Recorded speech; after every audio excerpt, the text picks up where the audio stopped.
Saudi আরবে Bangladesh football ক্যাম্পিংয়ে দলের সাথে যোগ দিয়েছেন ফাহমিদুল ইসলাম। চলছে হামজা আগমন সপ্তাহ।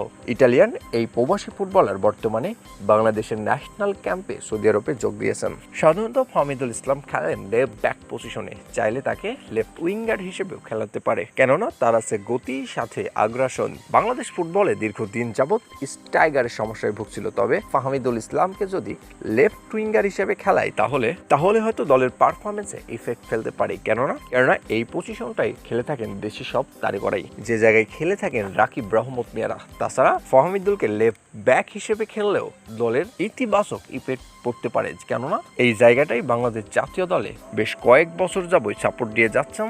কেননা এই পজিশনে বাংলাদেশ জাতীয় দলে বেশ কয়েক বছর যাবত সাপোর্ট দিয়ে যাচ্ছেন তারেক গাজী, তপু বর্মনরা। ডিফেন্ডিং পজিশন বাংলাদেশ ফুটবলে ঠিক থাকলেও সমস্যা স্ট্রাইকার পজিশনে, সেক্ষেত্রে লেফট উইংই হতে পারে ফাহমিদুল ইসলামের বেস্ট পজিশন।